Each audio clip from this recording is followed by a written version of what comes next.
Binti yetu tulianza naye vizuri, tukiwa tunajaribu kummonitor kwa kipindi mpaka tulipokuja kufika nadhani miezi 18, ndipo tulianza kugundua baadhi kidogo ya changamoto ambazo zilikuwa zinatokea, na hii nadhani ilikuwa inatupa alarming kutokana na zile delays. Sana sana tuligundua kwenye issue ya speech. Kuna zile tunasema repetitive patterns, kwa kitu anaweza kana akifanya ni hicho, au kuna baadhi ya vitu alikuwa akivipenda ndivyo alivyokuwa anahitaji zaidi kuvifanya, kwamba akishikilia kitu kimoja au akitaka nguo moja, akitaka kitu chenye kala, ikawa ni hivyo. Kwa hiyo kama wazazi sasa tukaanza kujaribu kuangalia kwamba at this time probably binti yetu anahitaji kuwa amedevelop baadhi ya vitu, lakini tukawa tunaviona kama delay. Kwa at first tulikuwa tunaona tu kitu cha kawaida, tukaona ni delay za kawaida, lakini ile mwaka mmoja baada tulivyoona tunavyozidi kwenda, tukasema sasa ngoja tujaribu kupata expert opinions, labda kujaribu kumuona daktari. Kwa nadhani kwa muda ule kuna daktari tulienda kuonana naye ambaye ni nadhani Mr. Kija, ilikuwa Aga Khan. Kwa hiyo tukaenda kuonana naye muda huo, tukajaribu kumuelezea, kuna maswali akawa anatuuliza, hivi mnamjibu vitu gani anafanya, je anakuaje, ukimnyang'anya kitu ana react vipi, akitaka communicate akitaka kitu anafanyaje. Tukawa tunamuelezea, anaenda tu anakuonyesha. Na mwingine ukishindwa kumpa kile anachokitaka anakuwa na hasira sana na nini. Na baadaye tukakaa naye, ndo akawa ametueleza, anasema kuna changamoto moja ya development tunaita usonji. Kwa hiyo kusema kutokana na yale mliweza kunieleza na maisha ambayo mmekuwa naye mpaka sasa hivi na umri wake, huyu ni autistic. Kwa hiyo kutoka pale ndio tukaweza sasa kugundua kwamba okay, binti yetu sasa ana changamoto. Kwa hiyo kutoka pale ndo safari sasa mpya ikaanza sasa ya kuweza kumfahamu mtoto kwa njia nyingine mpya sasa, kwa sababu tumetoka tukijua ni mtoto wa kawaida, lakini sasa tumekuwa introduced kitu kipi ambacho kimeingia kwetu sisi. Kwa sasa view yetu sasa tena ikabidi ibadilike sasa, kuanza kuyaona zile delays kwenye changamoto nyingine sasa, kwamba it's not just a normal delaying ya growth na nini, lakini kuna tatizo ambalo lipo ambalo tayari tumeshaweza kulipata. Kwa hiyo at first tulipokea, haikuwa rahisi kwa sababu unajua tena ukiwa unaweza kuanza kusiki medical opinion, sometimes wewe mwenyewe unakuwa unafanya kama research, okay, what can cause this, inakuwa inakuletea, lakini muda wa mwisho unasema kwamba I pray it's not this one, it's just a normal delay. Lakini inavyokuja habari yoyote ambayo ni tunasema kama changamoto, tuseme ni mbaya, ni kama changamoto, inakuja kwa namna yake ya kipekee. Sasa ila tunashukuru Mungu, kutoka pale tulipokea kama wazazi tukiwa kwa pamoja. Haikuwa rahisi kweli, kwa sababu tulikuwa tunajaribu kujifunza, ni kitu kilichokuwa ni kipya kabisa kwetu, kujaribu sasa kuanza kujua kitu gani sasa ni usonji, huyu mtoto ana changamoto gani, je makuzi yake mpaka anapokuja kuwa siku atakuja kujitegemea ukubwani inakuaje, maisha yake kutoka hapa kuendelea naye yatakuaje. Kwa hiyo ndo safari yetu sasa ikaanza kufika, lakini tunashukuru, nadhani alitupa moyo pia kutuambia kwamba moja ya kitu kizuri, nadhani kwa muda ule alituambia kwamba umri wake ulikuwa bado ni mdogo. Kwa hiyo akatuambia mara nyingi inakuwaga ni effective pale tunapokuwa tunafanya ile early interventions. Kwa hiyo ni moja ya kitu ambacho tunashukuru Mungu aliweza kutuonyesha kwa wakati ule kwamba let's go meet this one, tufanye hivi. Kwa tukawa tumeweza kufanya nini, kugundua. Kwa kutoka pale sasa ndo tumeendelea naye mpaka hapa ambapo tuko sasa hivi.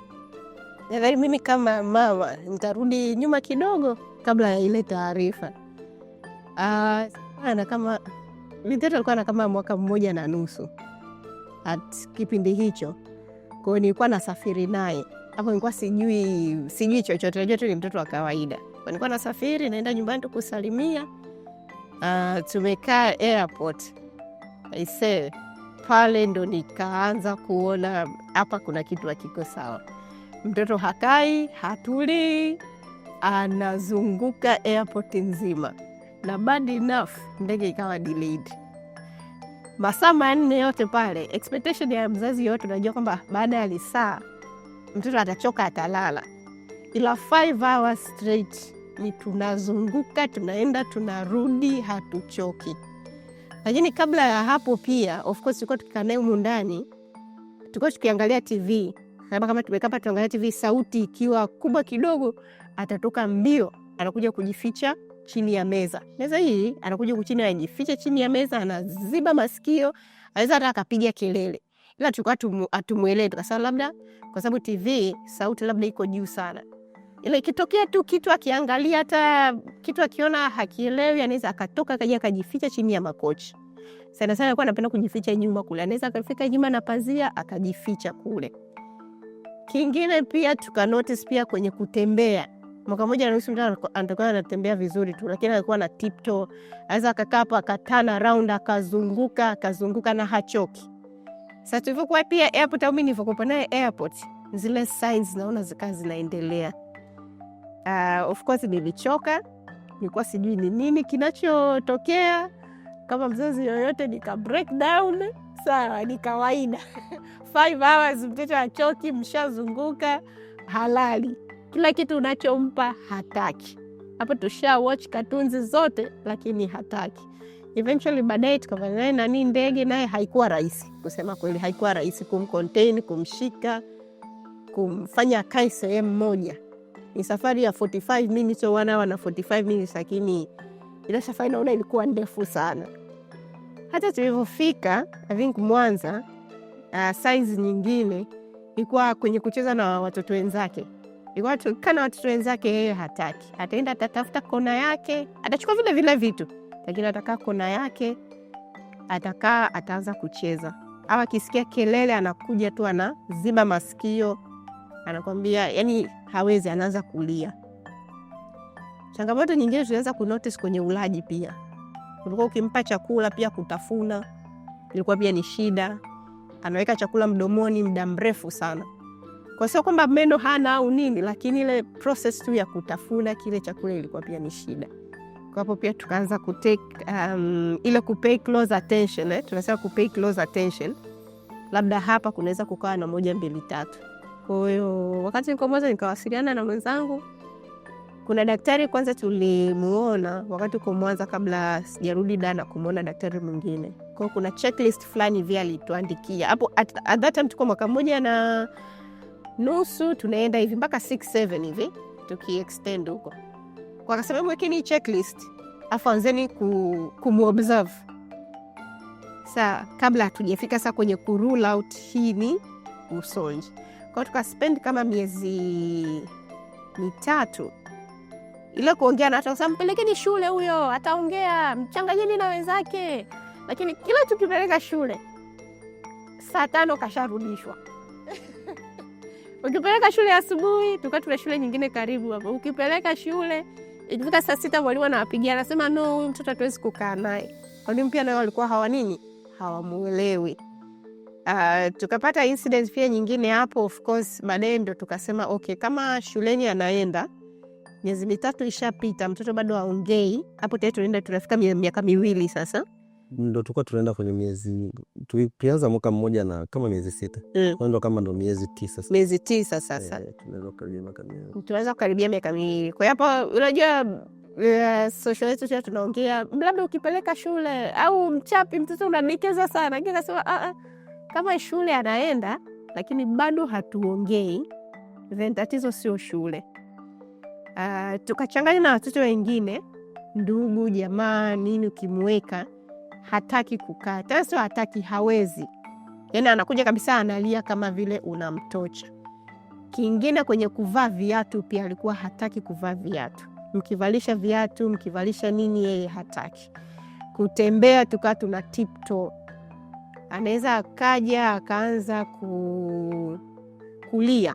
Kuna muda alikuwa anaweza akaja tu akalia tu, yani ile analia tu. Unasema sababu ni nini? Hamna. Pale sasa nilivyorudi naye, I think this is third, nisharudi. Tuko tunaelekea miaka 2, ndo tukasema hapa tuanze sasa kutafuta ushauri. Ndo tukaongea na yule daktari wake, tukapata recommendation ya kwenda kumwona Dr. Kije. Yes. Kwa kulikuwa na pediatrician wake ambaye daktari tu wa watoto, tukamtafuta tukamwelezea, akasema mimi siwezi kusema ku rule out exactly shida ni nini, ila nendeni mkamwone daktari bingwa wanaoshughulika na mambo 1 2 3. Sasa kwa sababu mimi nilikuwa nishamwona daktari mwingine, akanipa ile signs, kuna Dr. Google, kuna Dr. Jamii, kuna Dr. nini tashauri na mambo kama haya. Kwa nilikuwa nimeshaanza ku Google ile usonji ni nini, speech delay ni nini, lakini kwa mzazi wote unajaribu kujicounsel na kusema hapana, sio mimi mtoto wangu haiwezi kufikia huku, mbona yuko sawa physically, kila kitu kimwangalia yuko sawa, hana challenge yoyote. Labda tunachanganya languages nyumbani, sijui Kiswahili, Kiingereza, kinini, mbona haongei, maybe too much cartoons. Lakini tulivyoenda kuongea na Dr. Kija ndio tukapata ile full confirmation. Kusema kweli experience ya pale unavyoambiwa hii news kwa mzazi yoyote sio nzuri. Yani I felt bad kwamba je, kuna kitu chochote nilikuwa na uwezo wa kufanya ningekiprevent hiki kutokea. Lakini uzuri daktari akasema hii condition sio preventable. There is nothing kwamba ungeweza sijui kufanya sijui kwenye uzazi sijui kwenye nini during pregnancy time, kwa sababu unachukua historia yote. Akamwambia hapana, because there was a lot of ile self blame pia kwa kipindi hicho. Tulikaa hospitali siku na siku nzima. Tulikaa siku nzima. Tuenda asubuhi na ilikuwa ni Jumamosi. Toka saa 9 kama saa 9 tokea asubuhi. Tukapima, walitupa opportunity ya kumpima MRI pia. Wakasema tumpime neurons, brain pia, kama tunaweza kupata brain ile na nije brain yake ina develop. Sasa kipindi cha kusubiria umeshapima, alafu mnasubiria majibu after a number of days. Those 3 days were not easy. Kusema kweli, they were not easy. Kwa sababu you are hoping for the best kwenye majibu, lakini ukiangalia condition ya mtoto, kila kitu kilichoongelewa sasa hivi sasa ndio unaanza kukiona kinatiki sasa kwa jicho la tofauti. Mwanzo kwa sababu mtoto mtundu sana huyu, alikuwa akipanda kwenye dirisha kwa anaweza akapanda mpaka kule juu alafu anaruka, akipanda kwenye kabati hapo mpaka kuna kipindi tukatoa kila kitu. Sasa kina mnaambiwa tu historia, hata wewe babake alikuwa mtundu. Hata huyu alikuwa mtundu. Huyu sijui nani alikuwa mtundu, lakini nasema at this point I think kipindi cha tukumwambia mtu, kwa sababu tulikuwa bado tunasubiria majibu. Kwa kulikuwa na self blame nyingi sana. Tukaanza ku-Google kwa sababu hapo hatuna support yoyote. Ni daktari tunasubiri majibu, tuna mtoto huyu hapa, alafu kitu kingine miaka 2. Katika ukuzi wa kawaida tunategemea mtoto atakuwa ameshatoka kwenye pampers na diapers Kwa hiyo ameshatoka au ameshaacha. Ila tulikuwa bado tuko kwenye diapers. Na sio kwamba tuko kwenye diapers, kuna ile uko kwenye diapers anasikia umetoka kwa ajili ya emergency, lakini ilikuwa pia hata akijisaidia pia hasemi. Kwa labda tu wewe tuwe sharp kumcheki, kila dakika unaenda unamcheki. Sasa hiyo kidogo nayo pia na kuset back. Kwa mfano ukisaka kutoka naye, mtoto ni mkubwa lakini bado mnafanya nini? Mnavaa pampers kama mtu diapers. Kwa mtu yeye sasa amjamtrain mtoto kwenda chooni. Train mtoto kwenda chooni. Tukisema tuna train vipi? Tuna poti lakini anachukua kama maji, anajaza maji, anachezea. Ukipeleka mtoto chooni atakaa na yeye atalia. Kwanza ni analia beyond. Mpaka mwenyewe unamwonea huruma. Kwa hiyo just a brief history sasa mpaka hapo. Kingine pia of course kuwa strong for each other. Unajua pia nishukuru Mungu pia historia yetu pia hivi vitu tulikuwa tushaanza kukutana navyo, lakini ni tofauti ukisikia usonji ikiwa mbali kwa mtu mwingine. Ukasikia tu ana changamoto fulani, lakini kitu kikiwa nyumbani kwako handling yake ni tofauti pia. Unaanza ni maswali yanakuwa mengi, daily mkiamka mnafanyeje? watu wanapitia nini. Kwa na sisi tukaanza kujifunza. Kwanza tuweza kujifunza mitandaoni. Lakini sasa unakuta pia mitandaoni kuna video nyingi za watoto wa nje, sio za hapa katika local context yetu. Ndio hiyo sasa ndio safari sasa ndio ikaanza hapo sasa, ile tunaanzeje, tunaenda wapi, tunapata support wapi. Kulia nililia kama mzazi, niseme uongo, there were moments of sadness, there were moments of tears, there were moments of kumshukuru Mungu pia, kwa sababu mtoto pia ukimwangalia ni mzima, unaona pia she's okay, she's healthy, anacheza. There were moments of acceptance pia, tuna accept vipi. Lakini sasa tukaanza kushauriana instead ya kuangaliana kama hapa tuna tatizo na wewe ndio umesababisha. Kuna kuaga na ile wewe ndio umesababisha tatizo, wewe ndio umesababisha tatizo, labda ile liko kwenu, labda kwenu huko ndio kuna tatizo, labda kwenu. Kasema bwana, hapa tushaambiwa this is it's a challenge na it's common everywhere. Akasema mnaona hadi watoto wa ethnic groups nyingine wapo, tulivyoenda hospitali. Kwa akasema counseling nyingine kwamba msilaumiane sana, ila tafuteni namna jinsi gani mnaweza mkashikana mikono ili tuweze kumsaidia mtoto. Umeshaanza kunotice kwamba mtoto wako hayuko normal, yani ana challenge tuseme. Kwa hiyo wewe mwenyewe ukikompea na watoto wengine ambao unaona kwamba wana development yao iko sawa kutokana na age wanayoenda, at some point una withdraw mwanao kwamba kuna certain events hutaki kumjumuisha nao naye, kwa sababu unasema let's say kwamba huyu mtoto hajawa potty trained tayari mpaka saizi, anatumia diapers. Akifika kule atakuwa hyperactive, hatocheza na wenzake wana communicate, wanamshangaa pia kwamba kuna wale umri wake haongei, anaweza tu akafanya zile bubble sounds tu kidogo akaondeke, na anakuwa na hasira muda mwingine kwamba kijaribu kuelezea kitu akipo.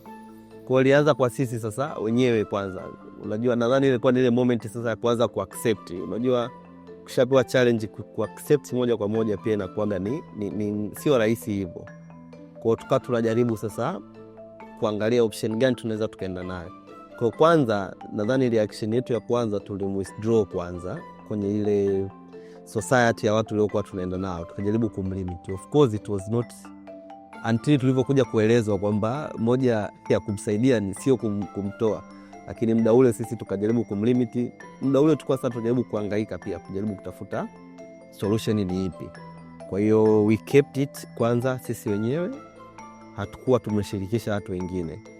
Kwa hiyo at some point kweli anahitajika, mnaenda naye, you find the excuse. Unajua ni mwanao, you find the excuse ili asiweze kuonekana kwamba yuko tofauti na watu wengine walivyoweza kufanya nini, kuweza kuipokea.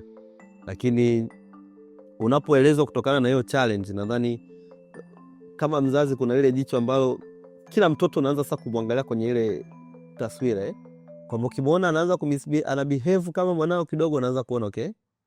Lakini sasa unaenda kukutana nao ni wengi, yani unajua kila familia, yani almost nadhani rate unaanza kugundua okay, kumbe she is not alone. Kuna watu ambao wapo wengi na wana face hiyo tatizo. Lakini what is the point sasa, ikawa tunaanzaje kumsaidia. Lakini lengo letu kubwa lilikuwa kwamba tumwithdraw kwanza, tumsaidie, ndo then tumrudishe aweze kuendelea na wengine akiwa kwenye ile pesa ambayo yuko nayo. Lakini ilikuja pia kuonekana kwamba nadhani jamii nyingi bado hazina, yani bado awareness haikuwa inaanza kuongezeka, lakini at that point haikuwa vile ambavyo tunavyoiona sasa hivi. Yani watu, kila mtu utamkuta kweli ana behavior na hizo, lakini someone anamuona kama yuko normal. Mwingine ndo kama hivyo anareact, wengi wanareact kama si anamcontain asiweze kujijumuika na wengine, kwamba inakuwa ni tatizo lenu ndani kama si, yani people are still treating it something shameful. Unajua kwamba she's not normal, yani kwamba hayuko mtoto wa kawaida, kwa akawa amefanya nini, unamcontain that. So hiyo ndio ilikuwepo. Lakini at some point the news ilituhit sana, kwa sababu kuna ile miezi ya kwanza tulihangaika sana, we don't know the solution, it's something new, tumevurugwa, yani kama ulimwengu kidogo kasimama kujaribu, unamwangalia sasa huyu mtu tunampelekaje, kuhangaika sasa kwenye tafuta center, kuhangaika hospitali. At times tulikuwa tunaenda Muhimbili, na Muhimbili ndo alisaidia kwenda Muhimbili kidogo, tukaanza yani unavyoenda, unajua the way unavyoanza kuonana na watu, then kuna vitu ambavyo ni common, mtu anakuwa anakupa kama solution and then it's working. Yani sio magic, it's working. Bwana saidia hiki, kati hiki, fanya hivi, endelea naye hivi, do this on the diet, fanya hiki. Kwa tukajaribu kwenda, at that time ndo tukaanza sasa kupata awareness, kumbe kuna therapy centers ambazo zipo yani we knew nothing about it, unajua. Kwa ndo tukagundua kumbe kuna therapy centers zipo. Kwa tukajaribu pia kuanza kuona development ikoje, lakini kidogo unakuwa pia unaangalia ninachokitaka kwa mtoto ni kipi. Nadhani Mungu alitupa tu nguvu ya kukubaliana na hiyo hali. At some point kuna muda break wote wawili, nadhani tulikuwa tujui sasa what is going on, lakini tukawa tunajikuta as days goes on tunapata solution ndogo ndogo. Tunamwinroll sehemu kama shule na nini, tunaona kabisa this is not helping kwa kile tunachokitaka, mnamtoa mpaka pale tulivyokuja sasa kukutana kwamba now we have found a therapy center ambayo it's an expert tuseme wa hivyo vitu. Kwa hiyo mpaka tunakuja kumwinroll sasa, ndo tukaanza sasa ile kama square one. Nadhani hiyo ndo safari yake sasa mpya ambayo ikaanzia hapo sasa. Kwa hiyo tukarudi, mnapewa ushauri sasa mnaanzaje kutokana na ile, watu wanafanya assessment na nini, tunajaribu kuonyesha kwamba this age alikuwa anatakiwa anafanya vitu hivi ndio, lakini kwa yeye bado yuko chini. Kwa mnakubali sasa kwamba ile ipo. Kwa the good thing ni ile encouragement ambayo pia mnaipata kwa wale watu wanaowasaidia, kwa sababu anavyokupa ile encouragement at least na wewe unakuwa unapata moyo kwamba nampeleka sehemu sahihi na it will be fine. Unajua kuna ile mtu, kuna muda unahitaji tu ile sauti tu ikwambie kwamba she will be okay, hata kama wewe unaona ni ngini. Yani kuna ile wewe uone kama she will be okay, lakini mtu mwingine anajaribu kukwambia, so that is something moving. Yani unakuwa unapata na amani na nini na kinachoendelea, na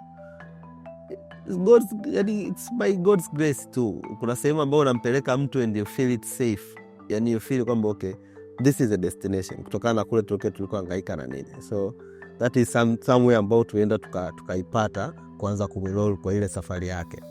So we agreed, tukafeel comfortable, tukasema sasa hivi ndo tunaanza safari kama ya mapambano tuseme, kwamba she needs to get better, we have to do our best. This is God's willing, lakini we have to do our best. Whatever the case ni mwenetu, lakini we have to take her out na tuendelee kufanya nini, kusaidiana naye. Kwa safari yake ikaanza hapo, and tunashukuru kidogo by kidogo development zikawepo, na pale sasa ndo kama wazazi tukarudi sasa chini. Unajua kuna ile tushazoea kucelebrate milestone za mtoto, ameinuka, amekimbia, amefanya nini, lakini sasa hivi tukaanza kujikuta kwamba even the little things matters. Akija kamention hata herufi moja wewe kwako unaona it's a big improvement. Kwa tukaenda hivyo encouraging na nadhani hicho ni kitu kimoja hapo ambacho kilitufanya kwamba hii safari tuweze kuipokea, kwamba those small milestones hizo tulizokuwa zinaenda kudevelop zilikuwa zina play big role kwetu, kwamba hiki kimedevelop kitu, tulikuwa tufanye hiki hapa, sasa tunafanya hiki hapa, tulikuwa tuwezi kufanya hiki hapa, sasa tunafanya hiki hapa.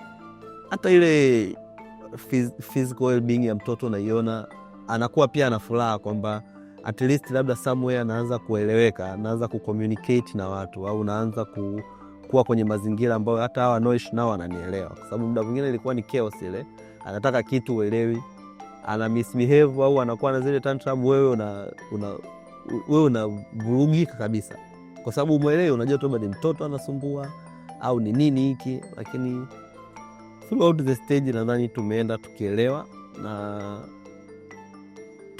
tumeenda mpaka finally tuka come out sasa sisi kama wazazi kukubali kwamba kuna kuweza kuelezea wengine kwamba yes, huyu ni binti yetu na ana challenge hii hapa openly, kwamba hata watu wanaweza kuzunguka waweze kuelewa. So at first ilikuwa ni kumficha, lakini tulivyoenda tukagundua okay, the only way to help her ni kuweza kuwaeleza watu kwamba these are the steps, lakini na huyu ana changamoto hii hapa.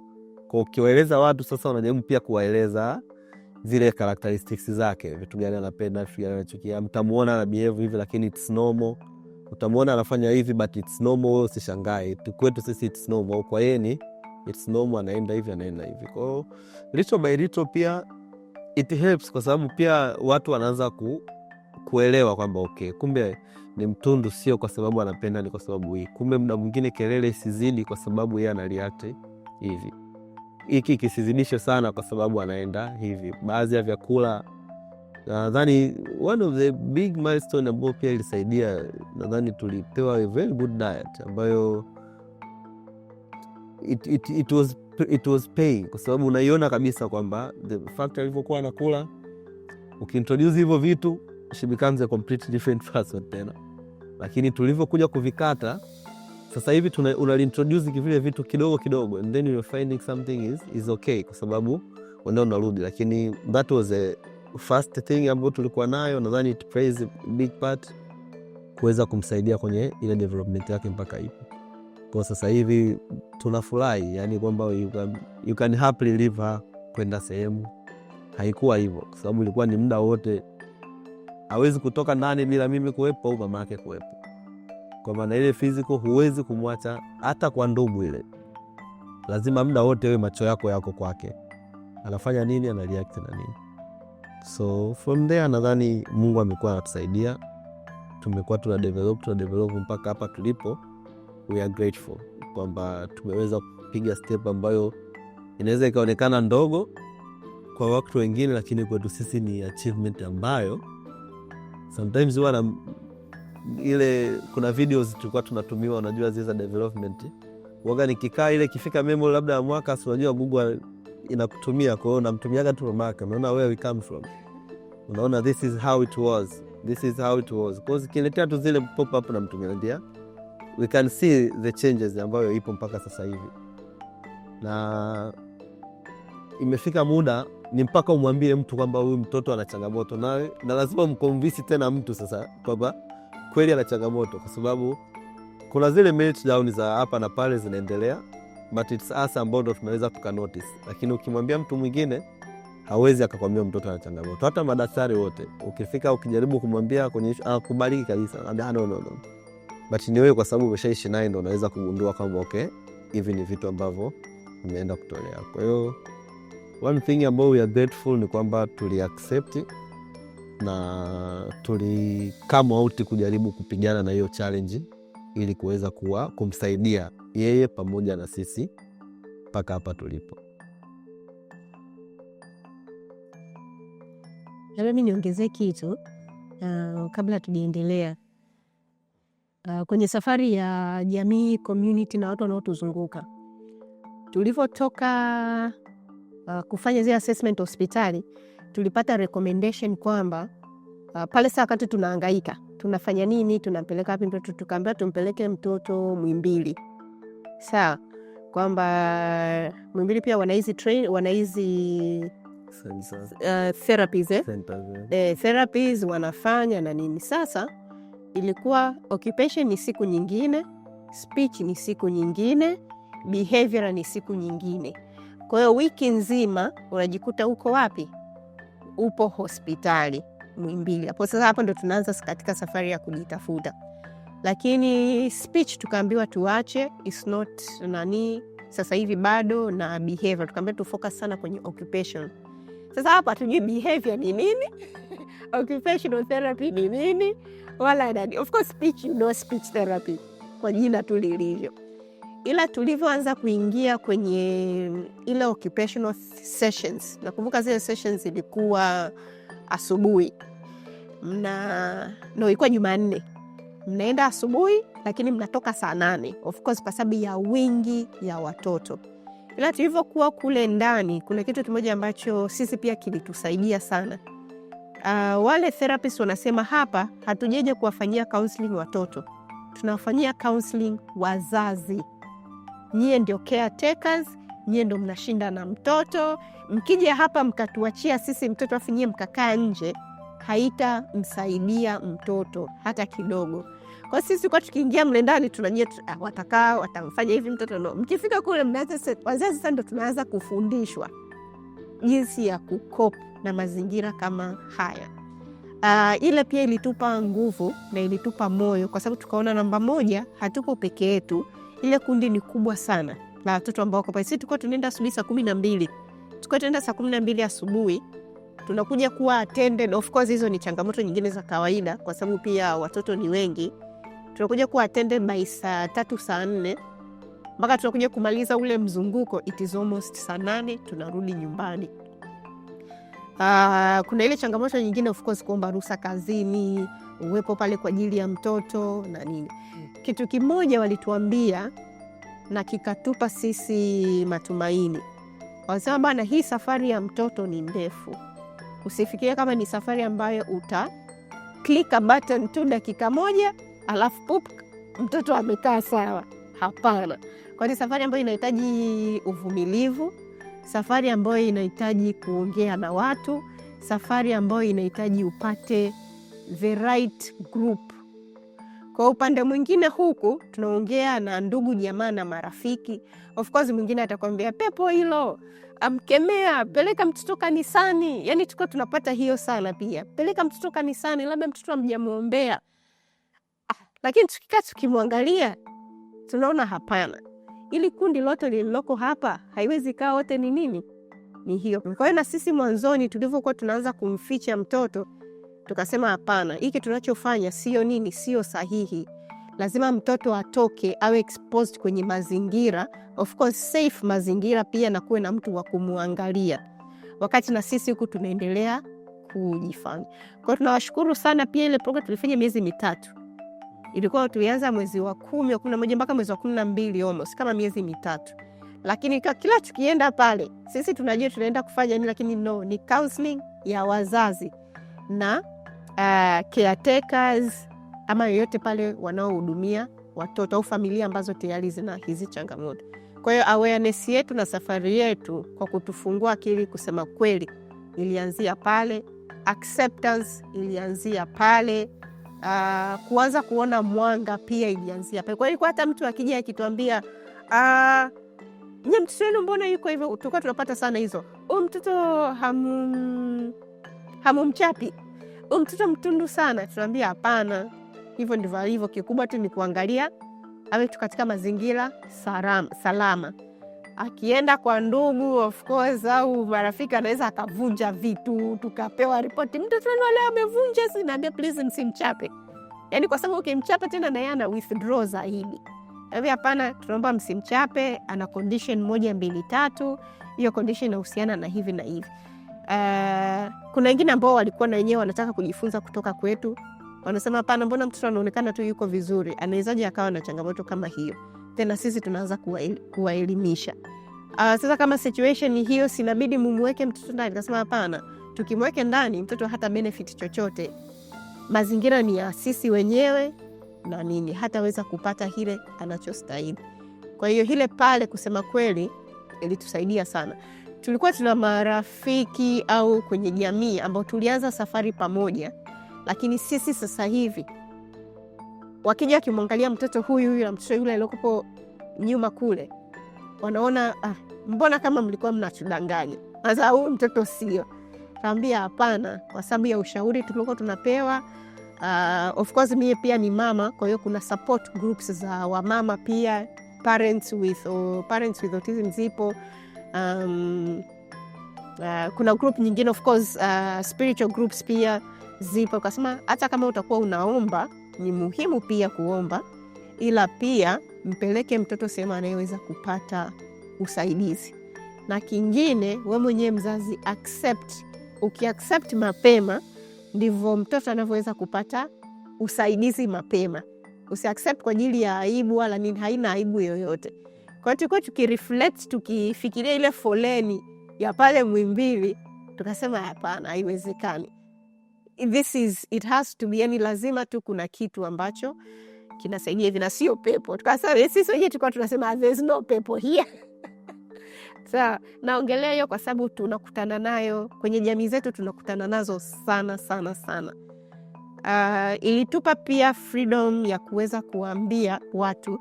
Pia hiyo nadhani ndio ilitusaidia zaidi. Kwa hiyo tulikuwa tukimpeleka mtoto sehemu, tunaambia jamani, mtoto ana changamoto 1 2 3. Kwa hiyo ukiona hivi na hivi na hivi, usishtuke.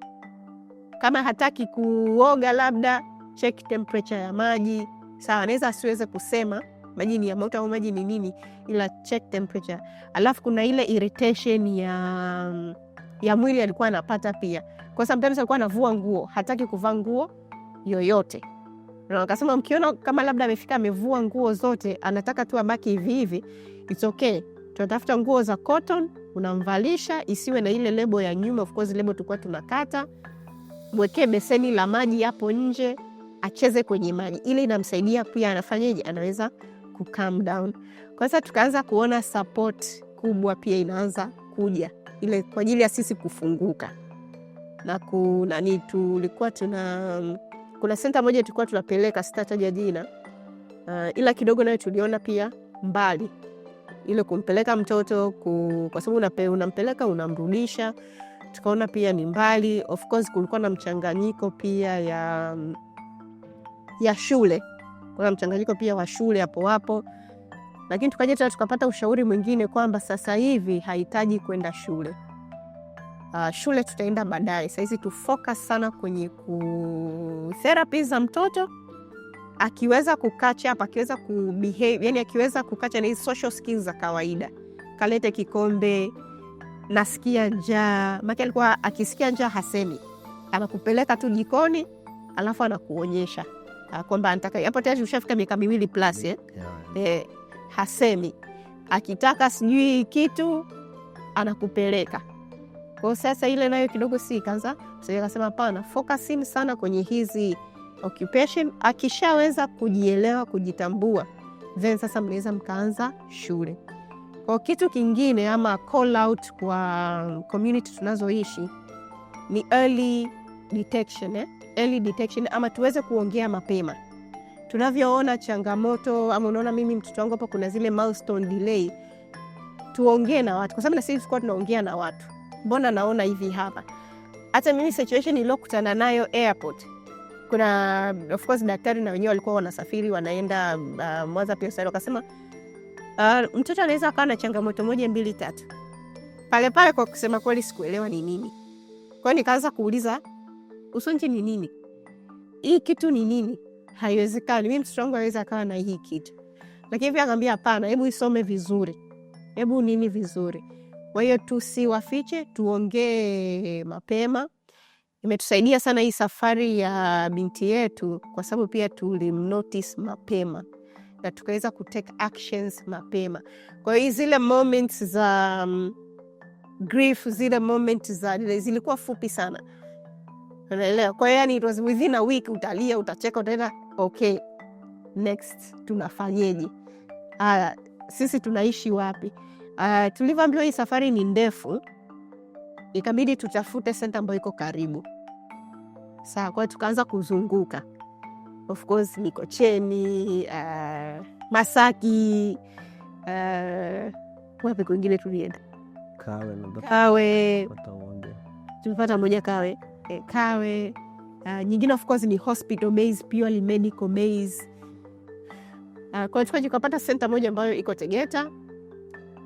Tulipiga simu tu. Kwa hiyo tena naomba tuishie hii kwa sababu ya nani. Hizi simu zetu nazo sometimes ni nzuri lakini kuna muda sio nzuri. Kwa sababu tulikuwa tunaongelea hiyo autism. Sikuja tukaona sponsored ad. Ili kuna sponsored ad kikatoka. Kikaja pap. Ikaja jina. Tukamwambia hii kitu wako Tegeta. Tukasema Tegeta. Kwa setup yetu sisi tumezoea vitu vingi, aidha viko Masaki, viko sijui Mikocheni, viko wapi, tushazoea hivyo. Tukapiga simu tukasema bana, sisi tunaomba tuje tuwaone tu just as first time, achana sijui na nini, tutaeleza safari yetu imekueje. Hapo tayari binti yetu ana miaka 2 plus. Sasa tuko na miaka 2 plus tayari, hapo tumeshana nini. Lakini kuna kwenye safari ya kusali na kutafuta solutions na kuongea na watu, tulifika tukasema, I think the first time niliwaambia bwana, mimi moyo wangu uko settled hapa, sawa, yani hapa tutapambana, hapa tutatoboa, hapa kila kitu kitafanyika hapa. Kingine kilichokuja kusaidia, tulimuenroll dada wa kazi. At that time dada wa kazi pia ni community na jamii. Kama na yeye ndo anemwangalia mtoto alafu hamuelewi mtoto, hamwezi mkakaa vizuri. Kwa hiyo nilikuwa nambeba nampeleka, naambia sio unaenda tu kukaa, no, lakini unaenda pia kujifunza. Mtoto ambaye unamwangalia ana condition hii, anafanya hivi. Kwa hiyo na yeye pia alitusaidia sana sana sana kuweza pia kumuelewa mtoto, kuelewa schedule yake ikoje.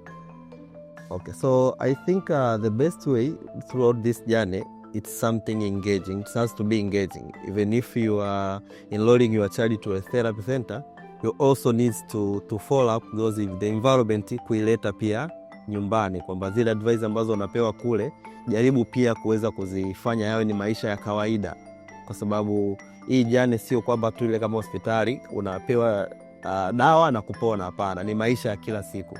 Kwa therapy it's not about cure, hapana, ni maisha, mtindo mpya wa maisha. Kwa wazazi pia wanavyojaribu kwenda, wajaribu pia kuchukua kile ambacho wanakipata kwenye therapy sessions na kujaribu kuenroll kiweze kuwa nyumbani. Ushauri wowote ambao unapewa, it matters and it counts a lot.